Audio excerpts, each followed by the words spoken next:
Sebelumnya saya minta maaf karena sudah seminggu lebih saya tidak ngelanjutin konten maraton manga. Ya dikarenakan sekarang agak sibuk di perkuliahan, jadi kemarin tugas-tugas lagi numpuk. Ya jadi mohon dimaklumi. Dan kali ini saya akan kembali ngelanjutin manga Attack on Titan chapter 112. Tapi di konten ini saya akan melanjutkannya mulai saat Eren akan mengatakan pesannya kepada 3 orang ini. Karena di episode 13 kemarin mengambil seperempat chapter dari chapter 112 yang akan kita ulas hari ini. Jadi seperti biasa saya ingatkan untuk kalian agar tidak lupa memencet tombol like dan subscribe sebelum konten dimulai. Jika sudah, saya ucapkan terima kasih dan konten kita mulai. Setelah di episode 13 berakhir di scene ini, Eren di sini ingin berbicara dalam suasana tenang dan ia ingin menyelesaikan masalah Eldia tanpa konflik apapun. Di sini Eren juga menjamin keselamatan Hanji dan teman-teman yang lainnya. Kalian pasti masih ingat saat Armin dan Mikasa meminta izin kepada Jenderal Zackley untuk berjumpa dengan Eren. Namun saat itu mereka tak diberi izin atas alasan keamanan.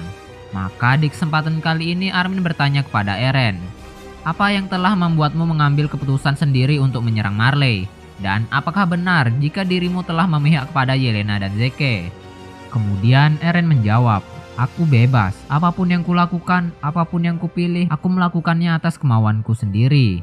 Di sini kemudian Eren juga mengaku, jika di malam pembukaan rel Eren telah bertemu secara diam-diam dengan Yelena. Dan sejak saat itu Eren telah mengambil keputusannya yang telah bebas. Namun di sini Mikasa merasa jika Eren yang sekarang telah berubah. Menurutnya saat ini Eren telah dikendalikan. Karena Eren tak mungkin akan melibatkan anak-anak kecil walaupun mereka tinggal di negara musuh. "Kau peduli kepada kami lebih dari apapun. Kau telah menyelamatkanku dari penculikan yang dulu dan memakaikan syal ini ke leherku. Semua atas kebaikanmu kan?" Begitulah ucapan yang dilontarkan Mikasa kepada Eren. Namun di sini Eren mulai berani menyakiti hati Mikasa dengan ucapannya. Eren di sini sedikit bercerita jika selama dia di Liberio, dia telah bersembunyi dan berbicara dengan saudara tirinya yaitu Zeke Yeager. Yang mana saat itu Eren telah belajar banyak dari Zeke.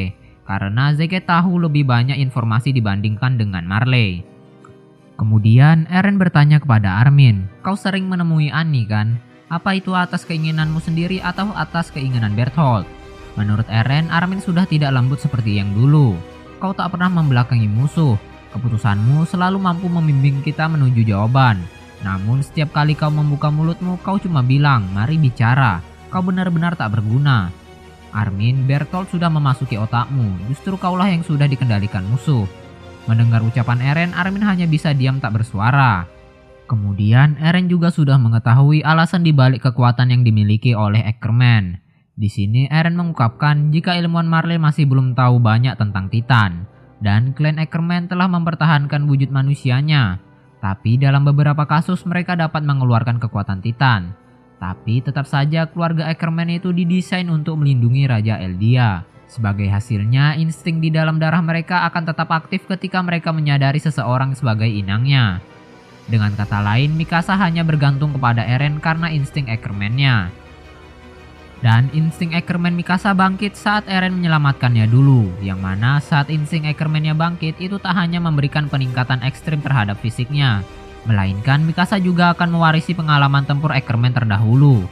Semua itu bisa terjadi karena kebetulan Mikasa menipu dirinya sendiri dengan yakin kalau Eren adalah inang yang harus dia lindungi.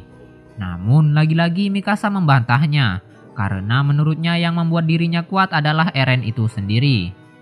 Kemudian Eren menyinggung perihal sakit kepala yang dialami oleh Ackerman, yang mana itu bisa terjadi karena mereka mencoba menolak insting Ackerman-nya. Dan sakit kepala ini sangat familiar dengan Mikasa. Lalu maksud Eren di sini jika jati diri Mikasa yang asli telah mati 9 tahun yang lalu di rumahnya di kabin dekat gunung. Dan Mikasa saat itu hanya menyisakan dirinya yang selalu setia dengan insting Ackerman-nya. Yang tak lain, Ackerman adalah klan yang telah meninggalkan jati dirinya sendiri. Atau dengan kata lain, budak. Dan perkataan akhir dari Eren, ia mengatakan jika selama ini dirinya telah membenci Mikasa. Yang sontak membuat Mikasa nangis dan Armin mendengarnya berusaha untuk memukulnya. Namun lagi-lagi tangan Mikasa bergerak dengan sendiri membanting Armin. Hal itu dikarenakan insting Ackerman-nya aktif untuk melindungi Eren. Lalu Armin kembali bangkit dan Armin berhasil memukul wajah Eren. Kemudian terjadilah perkelahian di antara dua sahabat baik sejak kecil ini. Namun Armin yang basicnya seorang pemikir dan bukan seorang petarung, dirinya dapat dengan mudah dihajar oleh Top Global Fighter. Kemudian setelah Armin berhasil dikalahkan, Eren mengajak mereka untuk pergi menuju ke tempat semuanya dimulai, yaitu distrik Shinganshina. Kemudian di dalam hutan, Kapten Levi juga akan melanjutkan rencana untuk mewariskan kekuatan Beast Titan Zeke kepada seseorang atau kepada salah satu pendukung Jaegerist. Lalu ketika Historia sudah melahirkan, maka Beast Titan Zeke akan diwariskan kepada Historia. Namun di sini terjadi sedikit penolakan karena mereka khawatir jika Marley akan menyerang Pulau Paradis dalam waktu beberapa bulan ke depan. Dan belum tentu anak dari Historia akan lahir sehat.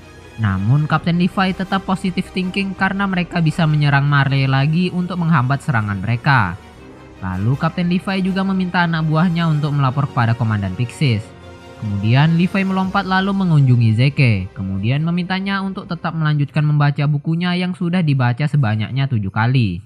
Lalu saat berjalan menjauh dari Zeke, Kapten Levi berbicara dalam hati sambil membayangkan, jika sewaktu-waktu Zeke berubah menjadi Beast Titan di tempat ini, maka mustahil bagi Zeke akan bisa kabur. Karena di sini ia dijaga oleh 30 prajurit.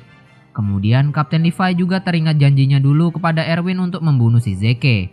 Paling tidak di sini Kapten Levi bisa melunasi janjinya.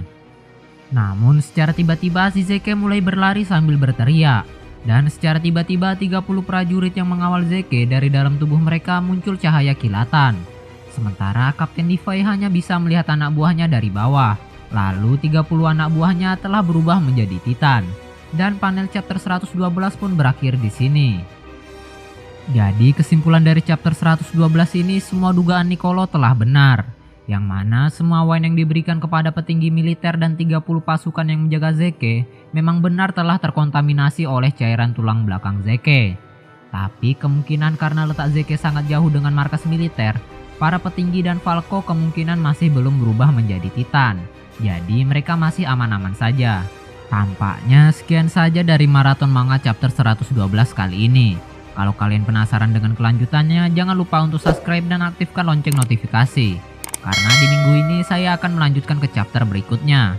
Dan saya tutup konten kali ini, saya ucapkan terima kasih dan sampai jumpa di konten selanjutnya.